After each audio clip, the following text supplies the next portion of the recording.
Good morning, everyone. Thank you for joining to this webinar with Wincom Technologies and Ubiquity.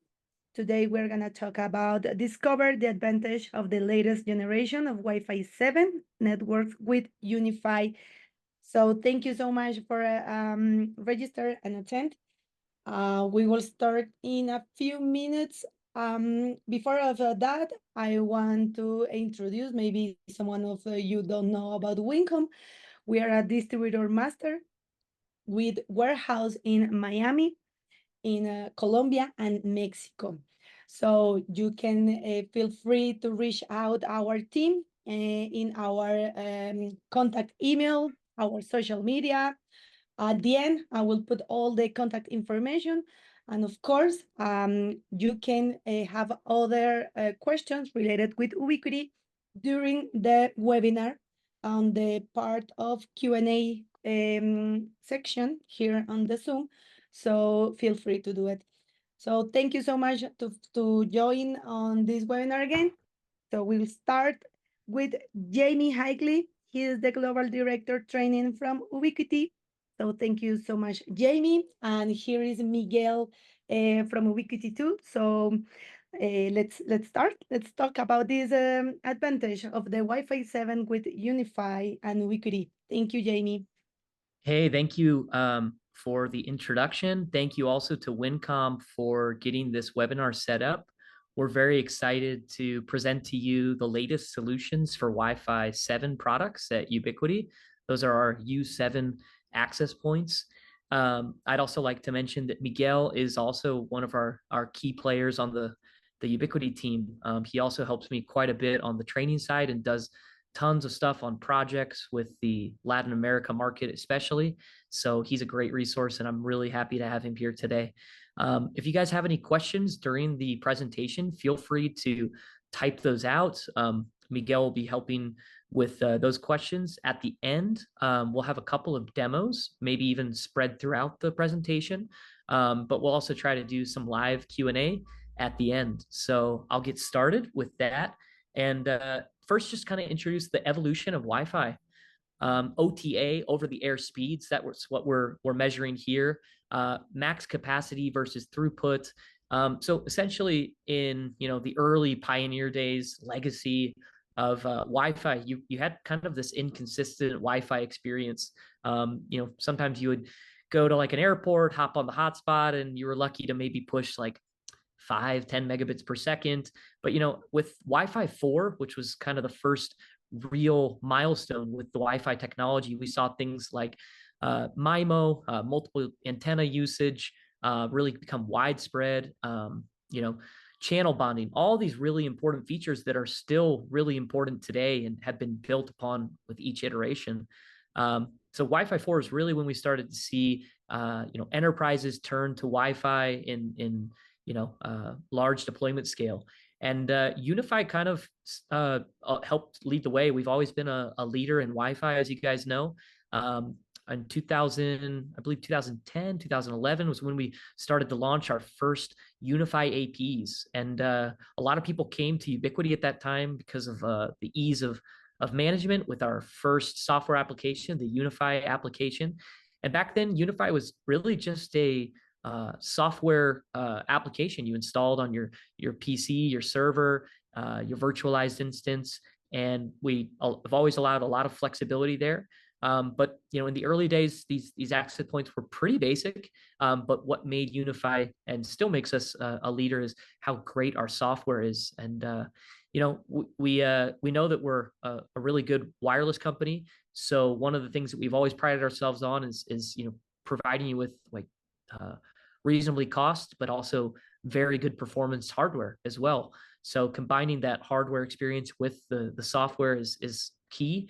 Around 2013, that's when we started to see the first AC access points come out, and you saw a really big jump, especially for personal computing, laptops with 3x3 devices pushing up to around 450 megabits per second when you had good signal to noise ratio. Wi-Fi 6 came out around 2019. This is 802.11ax devices And really what we're showing here are different client throughput tests, based on your maximum channel widths. So with each Wi-Fi iteration, you saw larger and larger and larger channel widths. But in this presentation today, I want to talk about some of the key Wi-Fi features in Wi-Fi 7 that allow us to reach, real world 2.5 gigabit per second speeds. Because today that's really what you see. You go on our community and see users who are sharing their results of speed tests. We were actually some of the first to bring our Wi-Fi products to market. I think it was around February of this year that we launched the Wi-Fi 7, the first Wi-Fi 7 APs for the enterprise, and those were our U7 Pros. So just to talk about a few of these access points that we've launched this year, the U7 Pro came out in February, I believe. So it's been shipping for quite a while now. It's a Wi-Fi 7 device, meaning it's going to offer you MU-MIMO, multi-user MIMO. Multi-user MIMO is a way for you to push multiple streams of data, 6x6 you see here. So that's 2x2, 2x2, 2x2 on each of the radios. And so maybe the biggest benefit of these U7 access points is they offer tri-band operation, at least on the Pro, Pro Wall, and Pro Max devices. And really what this is saying is you have an additional 6 gigahertz radio in addition to the 5 gigahertz and 2.4 gigahertz radio. And in the wireless world where everybody's competing for airtime, shared use of a channel, the point of wireless and these protocols is to get your clients on and off the channel as quickly as possible. So things like multi-user MIMO, many of the features I'm going to be discussing here really allow you to get people on and off the shared airtime as quickly as possible. And the addition of a 6 gigahertz radio is huge, especially in the high density space. Any large scale deployments absolutely are going to take advantage of 6 gigahertz, something we've needed for quite a while because 2.4 gigahertz has been completely saturated for many years, but 5 gigahertz also is pretty saturated in just about any metropolitan area you go to. So the other access points we offer are Pro Wall. This is intended a little different than the U7 Pro. Those you guys who are familiar with our ceiling access points, these are intended on the ceiling. They have a specific coverage pattern that's going to get you the best possible coverage when it's installed on the ceiling.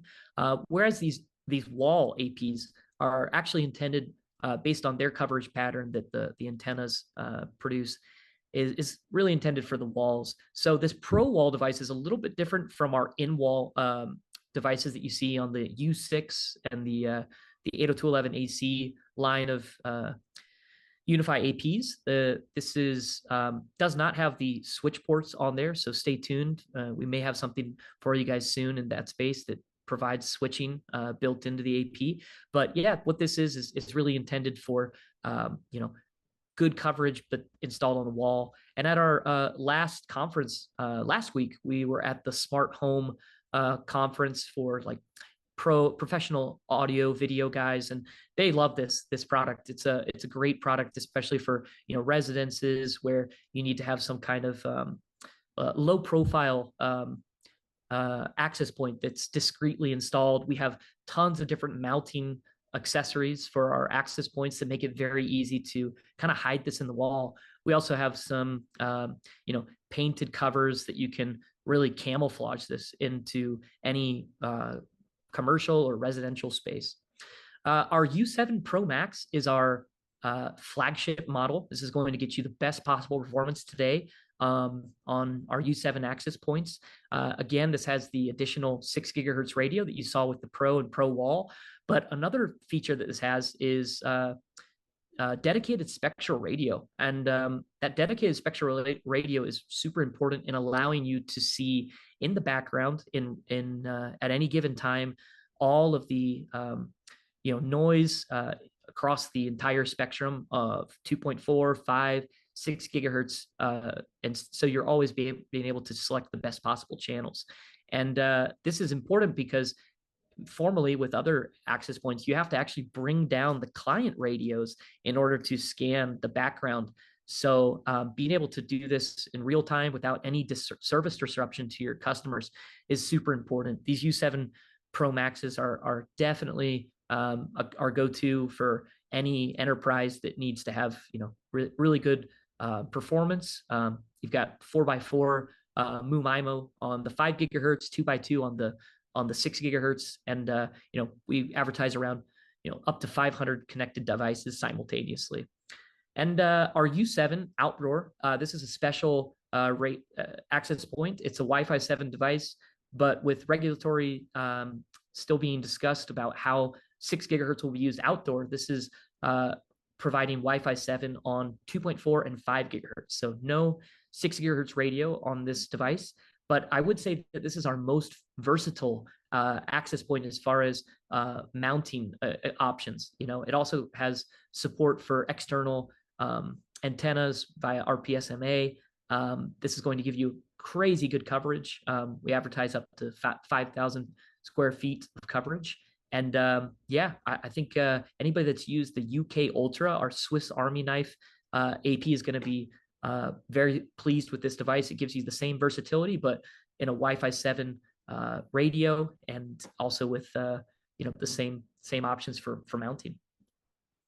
So I mentioned our U7 Pro Max gives you enhanced channel selection. What this means is you're able to, in real time, see the waveform view, waterfall view of each individual wireless channel and see that represented in real time. So you can see on the y-axis, I'm representing my decibels of signals, the noise floor in the background. On this waterfall view, I'm looking at in real time. You can kind of see these frames being represented for competing networks. So this is really great for seeing not only competing networks, but also noise from any type of source out in the RF world that could be disrupting your service. So getting in there with troubleshooting tools and being able to see, hey, why is my performance not so great? And identifying the best possible channel would make it really easy with this enhanced channel selection. So this is just available under the radios tab under the environment section on these U7 Pro Maxes. As I mentioned before, the outdoor APs, we've been supporting from Wi-Fi 5 to Wi-Fi 6 to Wi-Fi 7 now. These are all weatherproof devices that are going to withstand, any number of rigorous scenarios. The Wi-Fi 7 US7 outdoor, as well as the UK Ultra, have support for RPSMA connectors, so you can bring your own antenna. We also have a number of UniFi antennas that you can attach separately to get you even better coverage. This has become especially important in festivals and places where you have a high density of users. So you need to create these very tight coverage patterns for each wireless cell. This is something we cover at length in the training courses, but just to keep an eye on the importance of keeping your airtime efficiency high, you're trying to prevent leakage from neighboring cells. So the 6 gigahertz is something that we still don't have quite yet on outdoor models. It's not by any fault to Ubiquiti. It's just a regulatory thing that's still being decided by a number of countries out there. But you can be sure as soon as these things are decided, we'll definitely have hardware to bring you the latest radio in the outdoor arena. But for now, we have definitely some great options for you with excellent coverage out the gate. Just to review our AC access points, we've been selling these for quite a while. These are probably our most popular access points that you guys are aware of. You can see kind of here that we've summarized the speeds of these devices, highlighting their cost. But when you compare the cost to these U6 devices, you're capable of much higher speeds. These are actually the data rates. In the wireless world, data rates and throughput are not synonymous. As kind of a rule of thumb, anywhere from like 50% to like 75% of your actual data rate is going to result in real world throughput.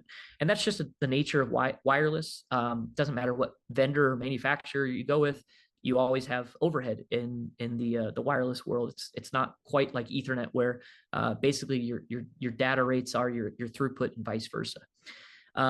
So yeah, what we're representing here is kind of showing you for just a little bit more price, you're getting much, much more speed. And this kind of goes back to that evolution of Wi-Fi chart that I showed you.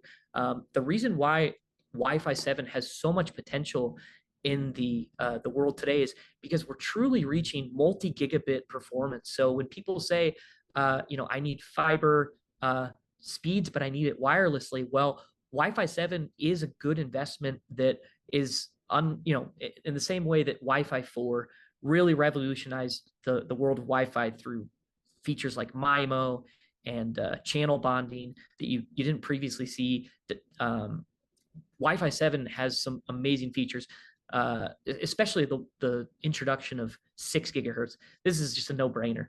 If you're looking to future-proof a network for years and years and years to come, absolutely make the jump today for Wi-Fi 7. It is a little bit more pricey, but keep in mind you're getting an entirely new radio. You're getting a 6 gigahertz radio in there, which is going to allow you more than double or just about double the number of channels that you formerly saw in the 5 gigahertz world. So you're getting a lot more for just a little bit more, and you're getting future-proof technology that's going to last, for years and years to come. So anybody that's designing a new network today, I would say, 802.11 AC is kind of obsolete for several years now.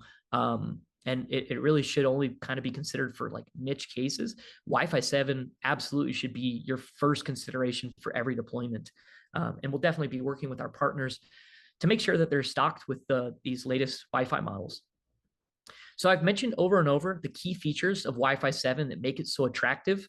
Starting here in the middle, the 6 gigahertz spectrum. This was introduced in the Wi-Fi 6 world with the introduction of Wi-Fi 6E devices. So a couple of our radio models, you saw the enterprise U6 access points. We had an in-wall version of that as well. What this did was it kind of was a transition step to getting us to Wi-Fi 7. It had a lot of things that I'll discuss here in just a minute that were optional. So Wi-Fi 7 takes many of these things and it says, all right, this is mandatory now. And that's why I'm also saying, Wi-Fi 6, for all intents and purposes, it made some of these things optional, and that's why it's just not. It shouldn't be your go-to. Wi-Fi 7 should always be your go-to when you're designing a new project. So 6 gigahertz radio. This allows us a ton more spectrum. In most countries, it's at least 500 megahertz of new spectrum, but in the U.S. and some other regions, you're talking about over an entire gigabit. Gigahertz of new spectrum that you can divide that up into tons of 20 megahertz channels. I'll show in the next couple slides. It's around 59 new channels of 20 megahertz.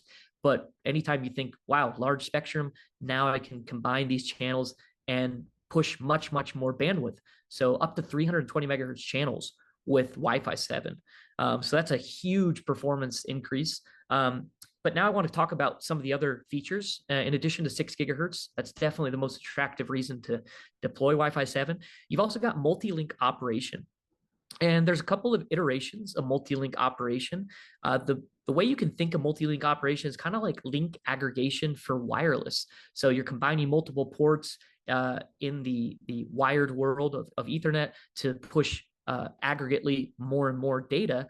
With wireless, you do kind of the same when it's in this aggregation mode. So multi-link operation is something that each Wi-Fi 7 device kind of decides how it's going to implement. But what we say is, hey, once you buy one of our U7 access points, we support that implementation as long as you're running the latest firmware.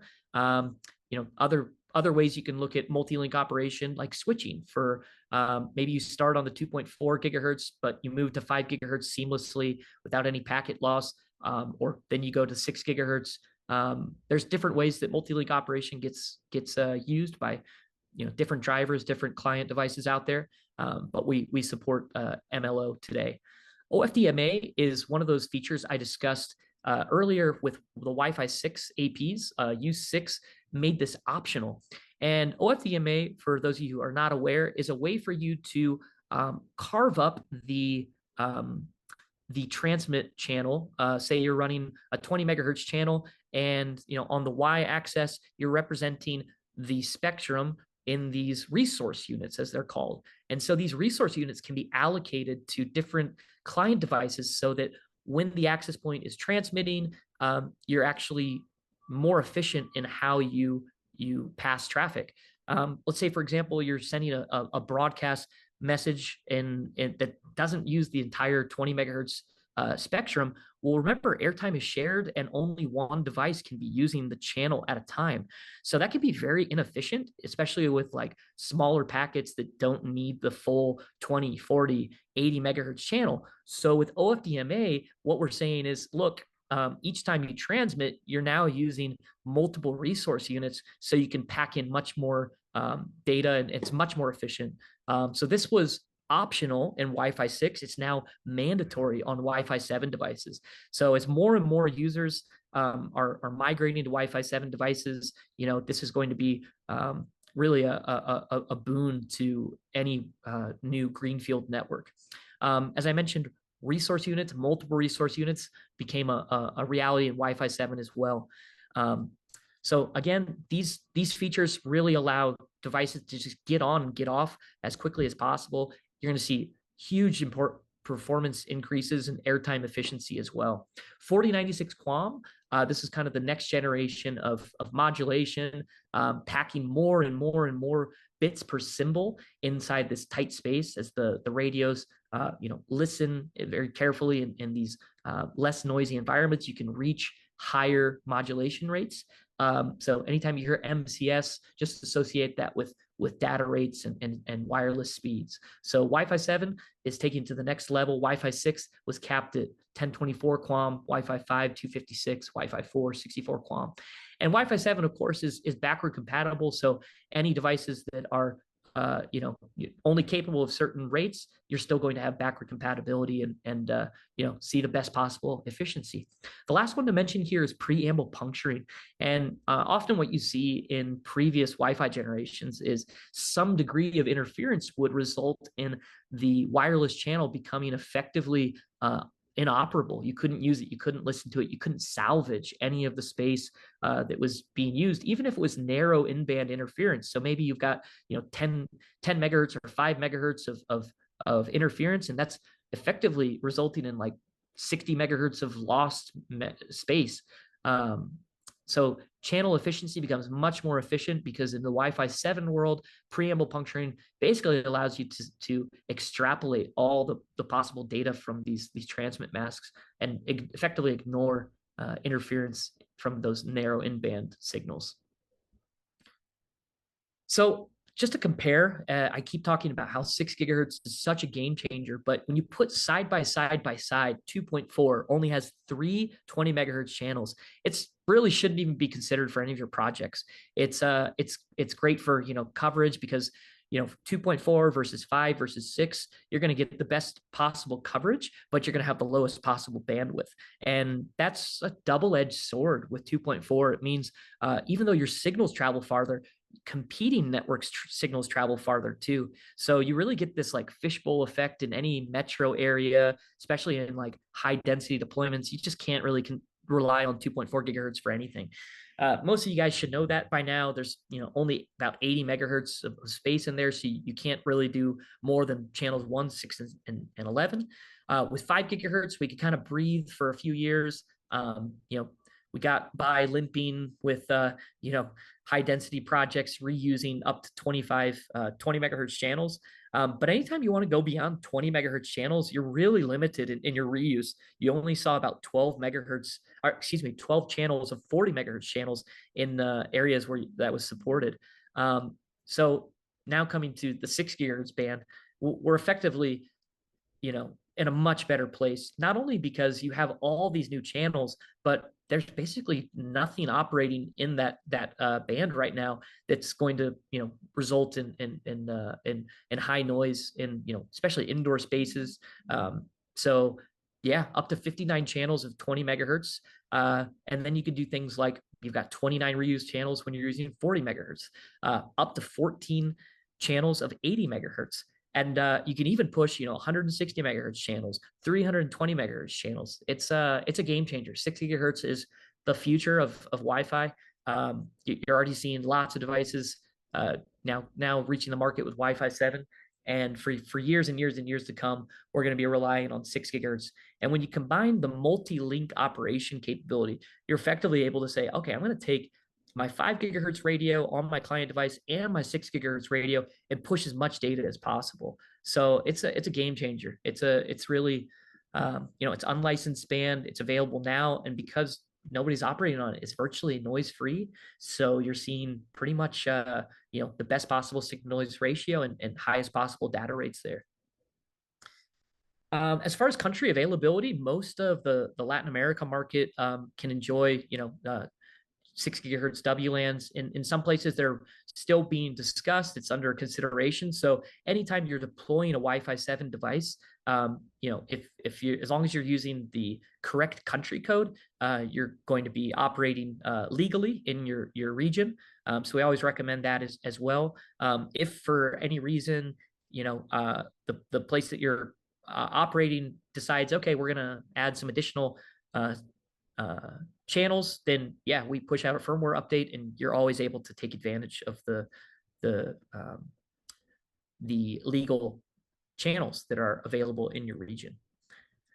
Like I said, though, up to 500 megahertz of new unlicensed spectrum that's available pretty much everywhere, and then you can see in some places it's currently being discussed. But yeah, in many regions, it's over an entire gigahertz of new space. So a couple of technologies I want to dive into a little bit more and give you guys just a better understanding of. With each Wi-Fi version, you've seen improved modulation. And when we talk about modulation, you can kind of represent the number of bits that you're sending with each symbol into this kind of like square space. And so that's just your degree, your margin for error. So things like noise, things like unclean transmit operation, that tends to push your symbol away from where it was originally intended. 000, 11111. That might get pushed over to a neighbor symbol. And so what would result is a transmit error. So when you come to the UniFi software application, you see transmit retries, receive retries. That's more or less what we're saying is the signal noise ratio essentially is causing these symbols to not be correctly mapped by the receiver. With Wi-Fi 7, you're able to push up to 12 bits per symbol in these tight, tiny little areas. And so what that's essentially saying is you really have to have a clean noise floor in order to avoid those errors. And again, the 6 gigahertz band essentially ensures that we have the best possible noise floor today, and you can definitely achieve those rates if you're closer to the access point and you have a stronger signal noise ratio. Definitely possible with 6 gigahertz and even 5 gigahertz to some extent. When we talk about modulation, you can always associate that with like the MCX index tables. You can find a number of different websites out there that kind of advertise these. In the training courses, we go through and explain the difference between, modulation, BPSK, 16 QAM, 64 QAM, when you can expect to hit those rates. 4096 QAM is going to get you the highest possible data rates. And so this is just a representation. Don't expect to get that when you're on the edge of the AP cell. You really got to be pretty close to the access point to get those data rates. So, but yeah, like I said, people who are using our U7 access points, they're publishing their results today, and we're seeing multi-gigabit performance. So I talked about MU OFDMA earlier. In Wi-Fi 4 and Wi-Fi 5, OFDM was the technique for transmission. You had your 20 megahertz channel or 40 megahertz channel, and essentially you're using that entire channel to transmit to a single client at a time. But that's not very efficient, especially when you look at sometimes you have traffic get sent that's just not doesn't require that full bandwidth. And so with MU multi-user OFDMA, you're able to subdivide up that carrier channel. 20 megahertz now becomes these resource units that are allocated to different users according to when they need to use it. And so Wi-Fi 6 and really Wi-Fi 7 stand to benefit the most from this. BSS coloring was something that got introduced in Wi-Fi 6. Essentially, you have two different types of interference in wireless networks. There's co-channel interference, which is what I alluded to earlier. When one person is transmitting on channel 1 or channel 6 or channel 11, only that person can be talking at a time. Otherwise, you have collisions at the receivers because two people talking, having different conversations at the same time is essentially noise for the receivers. So BSS coloring essentially says, well, you can reuse these channels in order to effectively have two different conversations on the same channel at the same time. But we're going to assume that these are at a certain distance away where yeah, you can still hear the conversation that's being said, but it's not enough to result in enough noise for the receiver to differentiate between the signal to noise. Essentially, your signal to noise ratio is good enough for you to be able to um, uh, continue having a conversation, two conversations on the same channel at the same time. So that got introduced in Wi-Fi 6. That's another hugely important feature. Obviously, it's also supported on Wi-Fi 7 as well going forward. I talked about multi-link operation, but just to give you guys a quick overview again, depends on the different devices that you have, like different, Samsung devices, Apple devices, as they just launched their Wi-Fi 7, I'm sure they'll figure out too what implementation of multi-link they're going to have out there, but our RAPs support multi-link operation. There's a number of different scenarios that this could be supported. Link selection, optimizing for the best possible latency, or link redundancy, selecting always links to have, multiple streams of data, but, sending it over two or more radios to get the most reliability.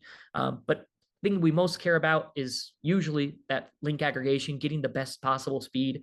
And we've seen a number of in our classes too. We do multi-link operation lab activities to show the instructor running this Wi-Fi 7 device and pushing multi-gigabit performance to the AP. As I mentioned, channel puncturing in former versions, this results in interference and effectively says your part of your channel just can't be used. Even though there's no interference there, you're not able to salvage that channel. And so with puncturing, which just is running by default on these 802.11be access points, your resulting channel is recovering as much of the salvaging much as the resource units as possible. All right, so I'm about to get into some demos with you guys. I want to show you a few important resources, but here's just a couple of like screens of how people are using how you can use the U7s today. Industrial parks, places where you need to get large scale coverage. These outdoor units are really great for that. You've also got the U7 Pro walls. You can see this is kind of like a high-end residential area that's not using the ceiling, but using wall-mounted APs. You have a table stand as well for these APs to get you better coverage in a particular direction. But of course, our flagship AP should always be installed on ceilings to get you the best possible coverage.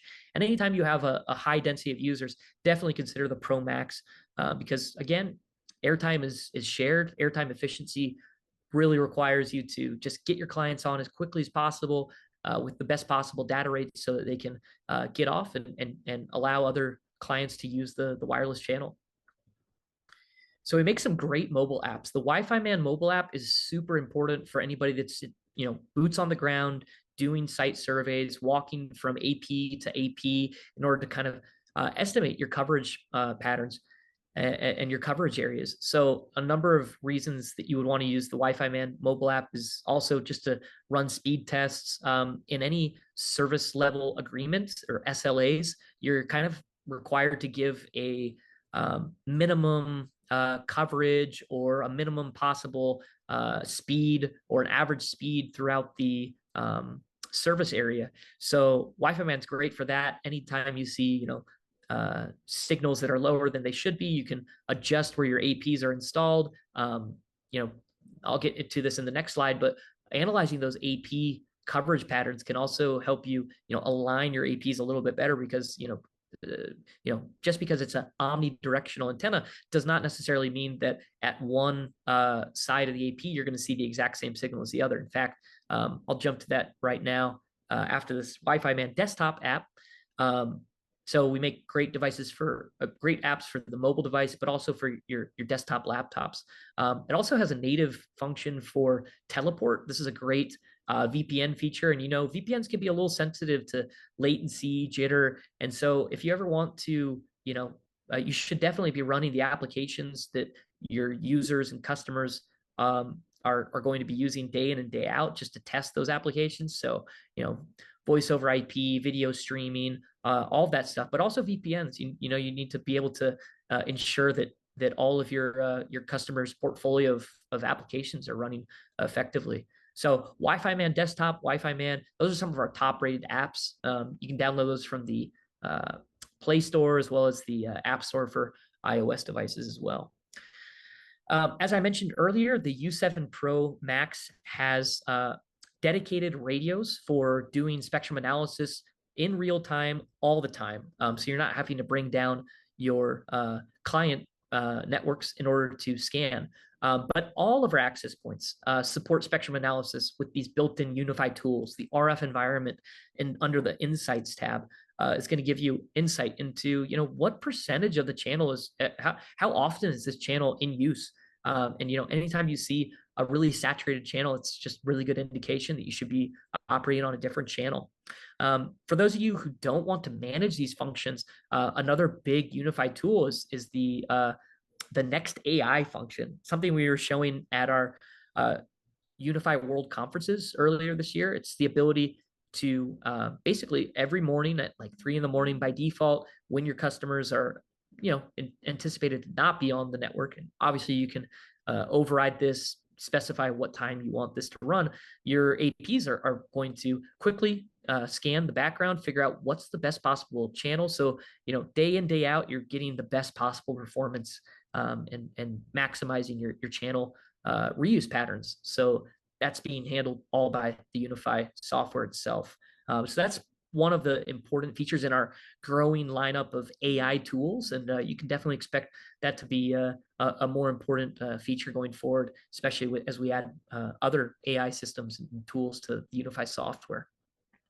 I covered this a little bit earlier, but the U7 Pro Max is just an enhanced version of that background scanning. It gives you a more real-time look. It's going to kind of look like these waveform view, waterfall view. It's real time, so it's going to look like it's breathing almost. It's changing dynamically with the RF environment. A few other cool features, especially for like high density networks. Anytime you have to look at just kind of the overall picture, you can kind of come to a more quick conclusion. This is a screenshot from one of our high density sites. I think it's at the FedEx Forum in Memphis, running hundreds of different access points for thousands of users simultaneously. And you don't really have time to go into like an individual access point and do troubleshooting. So you can do troubleshooting from this high level coverage area.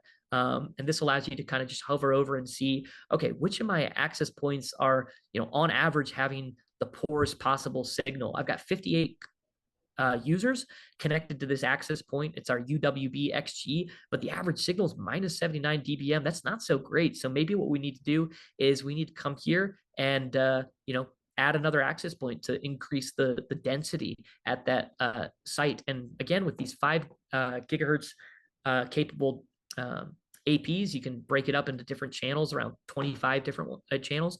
But with 6 gigahertz, that's where you really start to see much better channel reusage, because you got nearly 60 20 megahertz channels possible. This is also great because you can sort things like the maximum physical rate, or sort it by descending, so you can kind of pick out like which of your clients are having the most issues, and start to investigate a little bit closer. Figure out anytime you see large number of TX retries, that's a good sign that they're not on a good channel, and you might need to go in there during events. This is especially important because, like I said, the Wi-Fi AI capabilities, that's kind of meant to run in the nights, and going to give you kind of a hands-off approach. But for anybody that's involved in like live events and needs to make sure, okay, in real time, how are we doing? How are we doing? Because the RF environment is dynamic. There might be devices that get introduced in the network that are causing RF interference and noise, and so you have to be able to look at this from a very high level and make informed decisions. And the UniFi software is continually getting improved by our team of software developers and designers as well. I mentioned that the coverage pattern also helps you make informed decisions, but connectivity also. You can see kind of high level, where are the majority of your errors in your network occurring? When do clients tend to fail? Is it happening at the authentication stage? Is it a security failure on the 802.11 suite, or is it a DHCP issue where like somebody's broadcasting trying to get a DHCP address? Yeah, any number of issues can occur, but there's some issues that are a lot more common, and we provide potential solutions, things to look for that might be causing these issues. Another recent feature we added is the packet capture feature. This is, I think, just recently added in the most latest network software update, and this allows you to essentially download those PCAP files and get more. For those of you who are more wireless savvy, Wireshark guys, you can see really in a very detailed headers, footers, what's going on with at a packet level, and get more insight into the 802.11 issues on your network. So that's something that people have been asking for a while. Before we wrap up the presentation, I also want to just quickly go into the Wi-Fi calculators. So we make two versions of the Wi-Fi calculator, and I think this is perhaps one of the best tools for teaching yourselves about wireless. You can download this for free on the Ubiquiti portal app. So any of you guys that don't have this app yet, and don't confuse it with the UniFi app, for example. This is a pretty new app, came out a couple months ago. What this combines is the console calculator, Wi-Fi calculator, native support for techspecs.ui.com, community.ui.com. But the one I really want to focus on here, including the UniFi GPT tools, which are super useful for basically talking to a trained language model from our Ubiquiti employees who've been constantly updating that AI to not sleep and give you an answer anytime you need to any question. But I'm actually gonna hop really quick into this Wi-Fi calculator, so you can follow along with me on wifi.ui.com, or you can also just open up the Ubiquiti portal app, because like I said, it's natively built in there. And essentially what you're seeing is something similar to the design center, where all of our access points are represented with their true coverage pattern. And this is really great because you can simulate and estimate your client performance based on the client device that's being brought into the network. So let's say I've got a Wi-Fi 6 device connected to my U7 Pro Max device, and I can get a pretty good view. Obviously, certain features, depending on the client and access point, vice versa, become available or not, depending on what they support. So I'm going to, just for all intents and purposes, to show all the different features. I can select 6 gigahertz and get a better understanding of what happens from 5 gigahertz to 6 gigahertz to 2.4 gigahertz to my coverage pattern. Obviously, like I mentioned, 2.4 gigahertz, it just tends to propagate much better through space. 5 gigahertz gives you kind of a good balance, but 6 gigahertz is going to give you the maximum possible channel widths. The other thing to notice is every time you half your channel width, you're effectively doubling the range of your coverage patterns. So I go from 20 to 40, 40 to 80, 80 to 160. I was troubleshooting just last week at our conference a number of guys who were saying, I just recently added my Wi-Fi 7 APs, and one of the things they do is they okay, I'm running the 6 gigahertz radio, so now I want to push as much bandwidth as possible. But the issue is, once you increase your channel width, you're effectively spreading your power density over a much larger channel, which drops your effective coverage. So you have to be careful that your signal, when you're on 20 megahertz, was really great. Look, you're got a minus 57 dBm signal, but when you hop to a 320 megahertz channel, you've effectively dropped your signal quite a bit more. So you're a little bit farther away from the access point as far as what that effective coverage pattern looks like. So we represent the expected real world speeds here. You can look at like channel usage, generally with 6 gigahertz, you're not going to see high channel usage, at least not for the near future. Definitely with 5 gigahertz, it's good to simulate the 5 gigahertz channel usage. Do site surveys, for example, go on the site, figure out what the level of interference is using Wi-Fi Man. Those built-in RF scanning tools, like I showed you guys earlier in the presentation, that's supported on all of our access points, regardless of which Wi-Fi version you're running. So I really like this tool. I use this in most of my in our training course, our official training course. We have a couple of labs to teach some of these wireless concepts and simplify IT. That's really what UniFi is all about.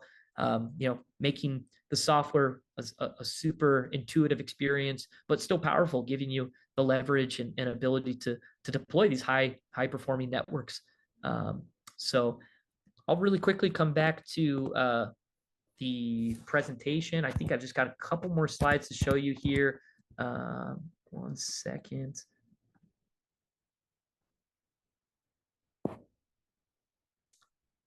Yeah, that was pretty much it. That was my demo I wanted to do with you guys.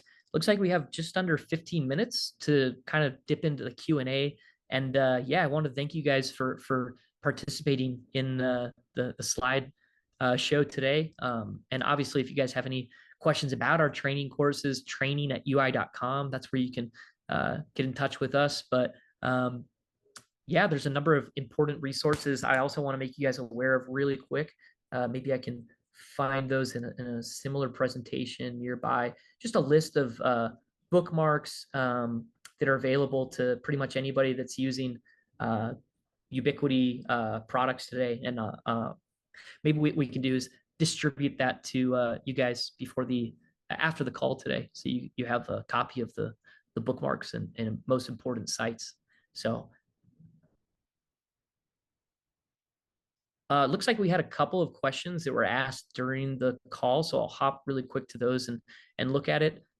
Gordon Greenaway is asking, are these antennas all mesh capable? And if so, is the controller cloud-based or would a local controller be needed? Miguel, great answer here. All of them support mesh mode. We call it our wireless uplink. One thing to point out about the mesh features is it's very attractive sounding, not having to run cables. But one thing you also have to keep in mind is that anytime you're using mesh, you're essentially using the same radio to broadcast to clients that you're also using to uplink to your next hop. So you're cutting your throughput in half. And that's just a bad design principle. So I think in scenarios like maybe you've got a home with not much airtime usage, but you don't want to have to run cables, I think that's okay to run mesh. But in any like true high density deployment, you never want to rely on mesh. You should always have wired uplinks to all of your APs back to your switches. Yeah, like Miguel says as well, we do have a cloud service. It's something that's available depending on the region you're in certain regions. It's called our UniFi official hosting service. Maybe what I can do is just bring open another quick slide to give a kind of quick overview of those different platforms and sites that UniFi supports.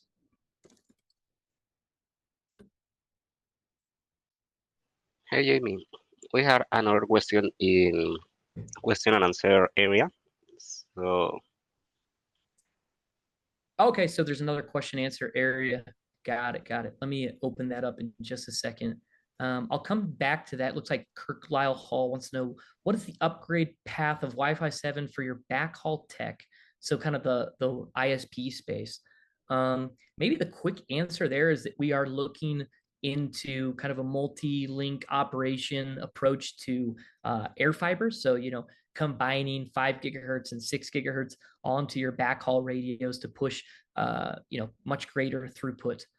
Stay tuned for that. We've had users testing that for quite a while now, and we announced this first, I believe, at WISPA Palooza in October last year. So yeah, we've had quite a bit of a time to let that technology soak and develop and mature. And yeah, pretty soon we should have something available for you guys in the market. No ETA, but definitely look for it very soon.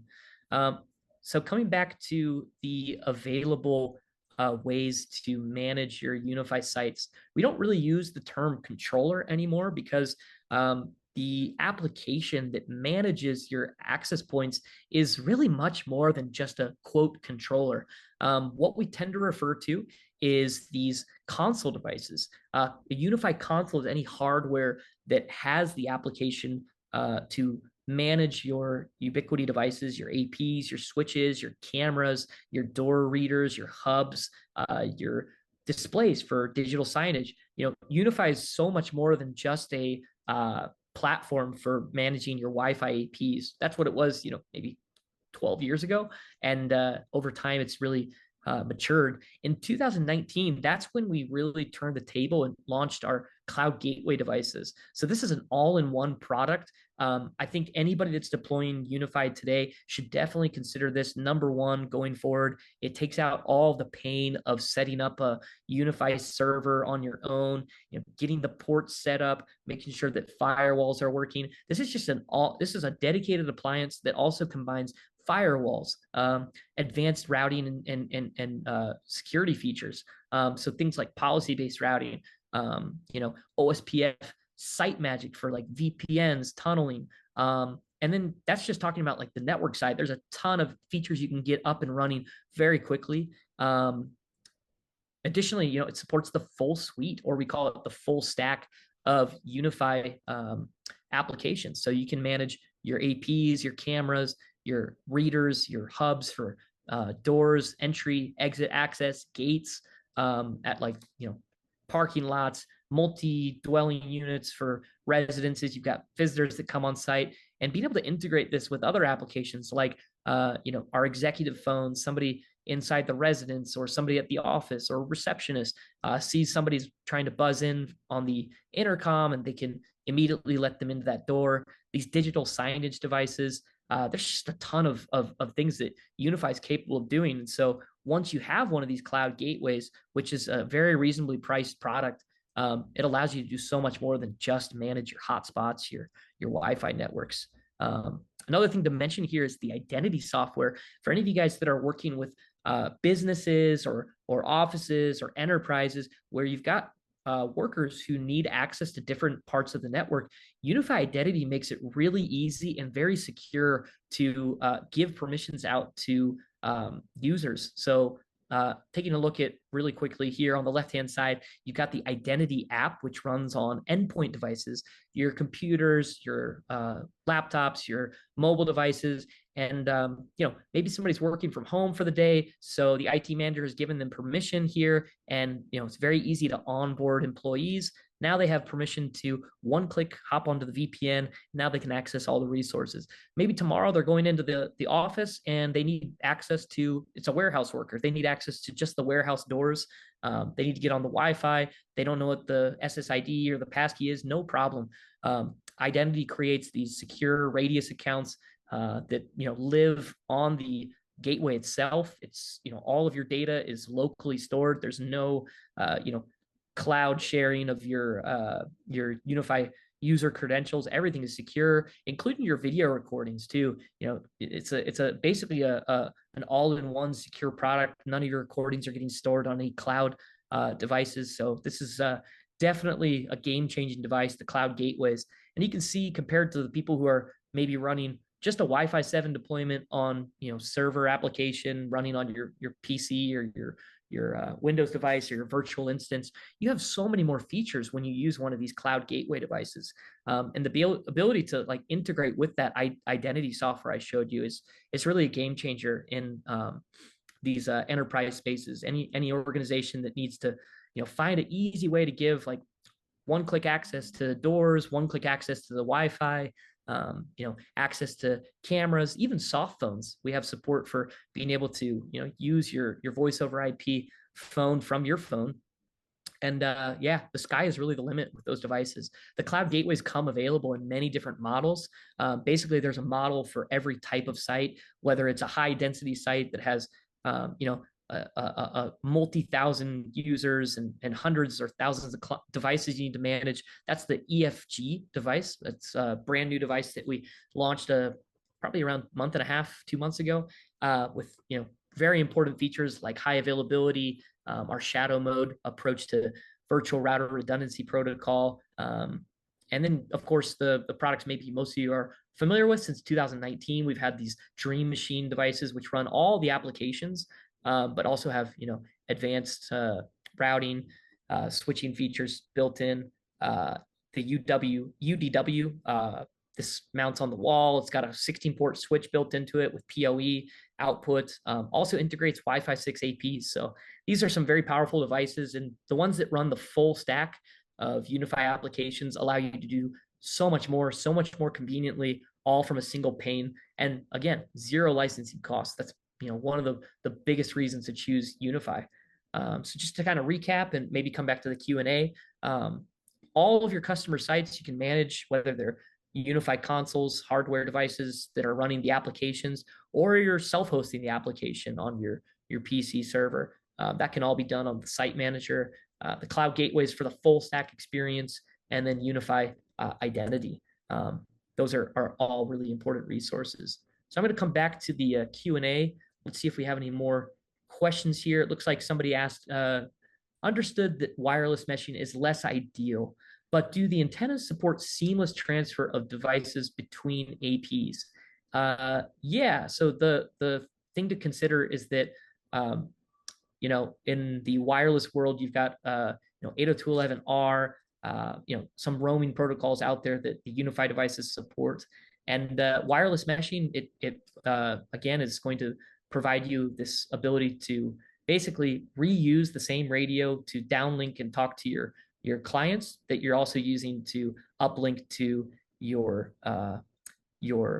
effectively your parent AP, as we call it. So it's still using airtime to do the handoff of you know uh, um, data. So when your clients roam from AP to AP, you still have some overhead involved in that. So the experience feels seamless.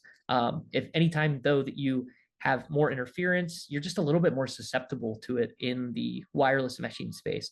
So I think wireless meshing, if you're looking at applications like voice over IP or video streaming, where it's a little bit more sensitive protocol to um, uh, roaming, etc., you should definitely consider wired topology in those scenarios. Jamie, I think this question is more about roaming function.